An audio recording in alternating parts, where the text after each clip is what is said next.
Hello there. After a week which saw the transfer market catching fire like an Andy Carroll jersey on Tyneside, it's welcome to our paper review. Big story, of course, all that deadline day madness. Carroll, Torres, etc. on the move with prices so big they made Nicholas Bentner's ego look uninflated. Quick reaction, first of all, from abroad. L'Equipe. Chelsea turned everything on its head. And Gazzetta, 40 million euros for Carroll. That's crazy, says the Italian paper. Many, of course, felt the same in England, many wondering, indeed, if Liverpool could have spent the 35 million that they used for Carroll more wisely, perhaps abroad, where prices are cheaper. Well, let's take a look then at some of the equivalent deals going on this week in Europe. In Germany, the biggest transfer was the Brazilian midfielder Luis Gustavo, who left Hoffenheim for Bayern, price £12 million.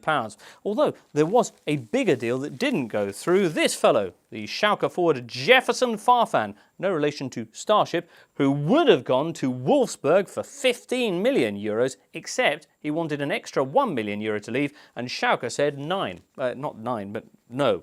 Says Bild, anyway, he's a greedy gob Farfan, and in case we missed it, they repeat that 3 times underneath. Of course, declarations of independence, nothing new for Jefferson, because as the paper points out, he takes a very individual approach to most team matters, turning up late for training and the like, when indeed he turns up at all.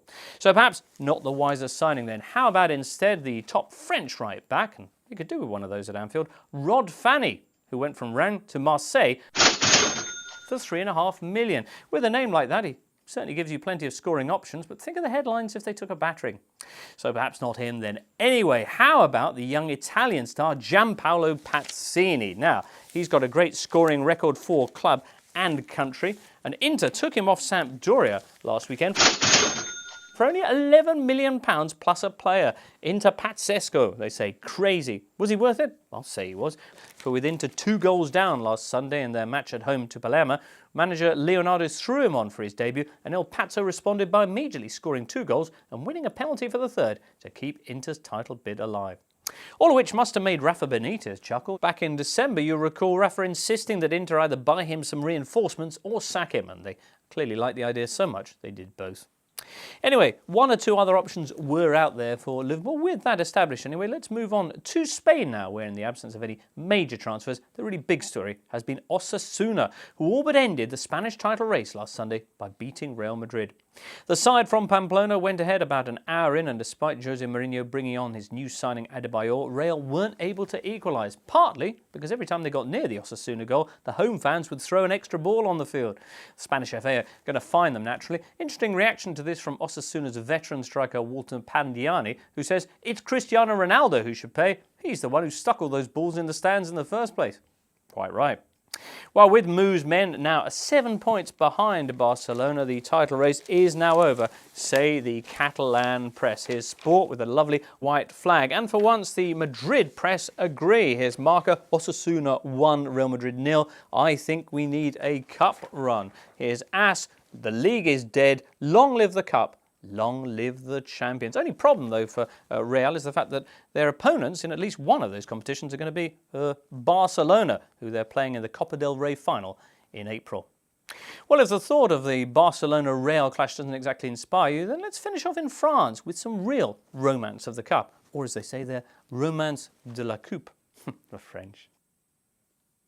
Yes, the tale of Chambéry, the French answer to Crawley Town, and what a good answer it is too. Chambéry in the foothills of the Alps and from the 5th tier of the French game, who this season stunned observers by reaching the last 32 of the French Cup. Now there they faced a top division side, mighty Monaco, and in front of a capacity 3,500 home crowd, beat them 3-2 in extra time.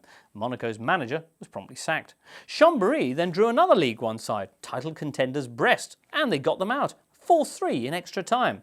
Well, this Wednesday then, as they prepared to face yet another top division outfit, this time Sochaux, the French papers were wondering if they could possibly pull off yet another miracle. And lo and behold, they did. Despite going a goal down, Chambéry came back to win 2-1, becoming the 4th side ever from the 5th tier to reach the quarter-finals, and the first to doing it by beating 3 top sides on the way. As L'Equipe says, Héroïque Chambéry. How do they do it? Well, defeated Brest manager Alex Dupont blames their tiny pitch. I'm amazed they're allowed to use it, he says. It's vachement étroit, terribly small. You can't keep the ball on it. They keep, though, point to more positive factors. Players like Wednesday's goal hero, Yahia Bey, who installs kitchens for a living. And you can't get better than a kitchen fitter, as we all know. Plus, their experienced coach, David Guillon, until last July, was assistant manager at Saint-Etienne. Plus, of course, from that part of the world, they're no strangers to having a mountain to climb, badumtish, etc. The draw, anyway, for the last 8 of the French Cup featuring Chambéry will be held on Sunday. It's going to be interesting to see who Chambéry draw next. That, though, is it for now with the papers. We'll be back next Friday with another review. Hopefully, you'll be joining us then.